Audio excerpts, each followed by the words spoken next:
All right, so let me get back to where we may be able to knock this out in this video. Um, Probably we'll need another one. Now, make sure that you read the sections in the book on American imperialism. All right. So I told you to read the sections on mainly the progressive movement and also on World War One. But make sure that you also um, look at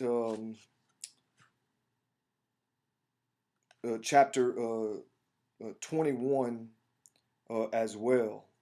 That's where you'll find information about the farmers and some about the and also on imperialism. All right, and this is very important because some argue that the United States has always been imperialistic. Some say that the United States began uh, its imperialist foreign policy really in the 1890s, and that this is not a good thing because Americans started to expand and really kind of got away from the original mission and purpose of America, which was really kind of to get away from the rest of the world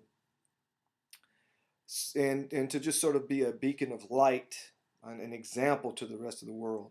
One of the reasons that America started, but one of the reasons, there were a lot of other reasons, but one of the reasons was because of Alfred T. Mahan's book, The Influence of Sea Power Upon History.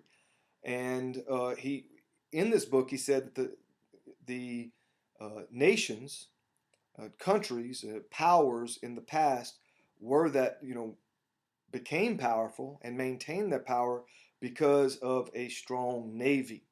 And so America began building its navy, kind of following Great Britain's example. Um, Another reason that America began this imperialist foreign policy was to expand the free enterprise system, to expand markets. And your book, and this is a question on the test, discusses that. All right, the main reason was really commercial opportunity.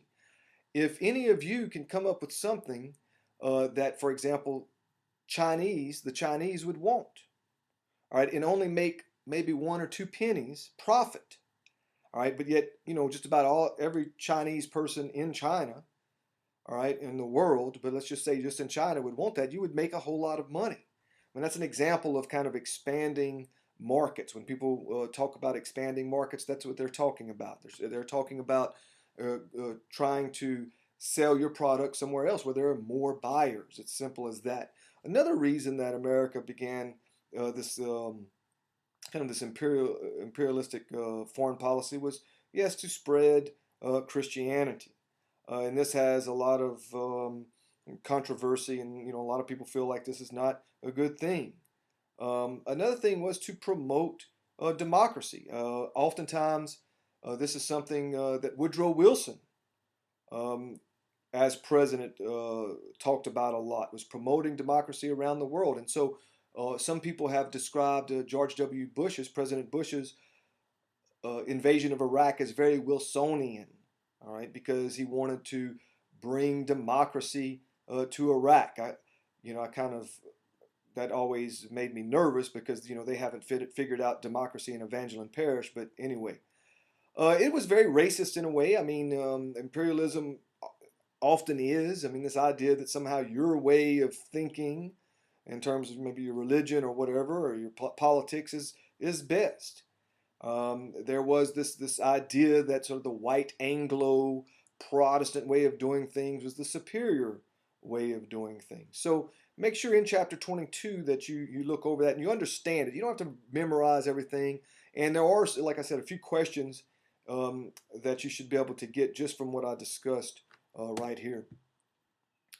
Another question, I mean, we're not going to discuss it too much. Theodore Roosevelt did receive the Nobel Peace Prize for negotiating a peace between Russia and Japan. I just threw that question in there. If you're interested in that, you can kind of look at that. Theodore Roosevelt was a very interesting president. He's probably, out of all of the presidents, probably my favorite in the sense of not necessarily always all his policies, but just the man himself. He ran actually again for president. I think it was in the presidential election of 1912, maybe. Um, and he ran as on a third party. They called it the Bull Moose Party, or and he they called it that because he was actually about to give a speech, and someone shot him. All right, in the side, and instead of going to the hospital, he got up there and he gave an hour-long speech. I mean, there was blood coming out of him onto his speech, and then he went to the doctor, and when at the end of the speech, he said, "You can't kill a bull moose." Now, I mean, they do not make men like that anymore. I mean, I might be really one of the last ones, but that's very rare. But and this is a true story. I mean, this is a very interesting character. Now, in my face-to-face class, I spent a lot more time on the causes of World War One, and but we're just going to briefly discuss these. One of the causes was the alliance system. You had really the triple, what was called the Triple Alliance and the Triple Entente. Okay, now listen carefully. The Triple Alliance was made up of Germany, Austria-Hungary, and Italy. The Triple Entente was made up of Great Britain, France, and Russia. And so therefore, what happened was once one country started fighting the other, they all jumped in. All right. So this is one of the causes of World War One. Of course, nationalism, this idea that somehow your country is the best. Sometimes this is good. I mean, patriotism is good. But when you start thinking that somehow, you're better or superior or just innately better than other countries, this can cause problems because it's sort of an us against them. Imperialism, basically in the 1800s, in the latter half of the 1800s, Europe went into Africa and pretty much carved it up, as well as going into other areas of the world. And Europeans were competing for these markets and this land and resources, and that also created tension. Militarism, the idea that somehow fighting wars or going to war is going to solve all the world's problems. I mean, war is a terrible thing. We tend to glorify it in our culture, but anybody that's ever been shot at will tell you that it's nothing pretty. Or if you've lost a loved one or a friend in combat or something like that, I mean, it's rough. And I'm sure some of you out there may be veterans, and that war is not nothing pretty.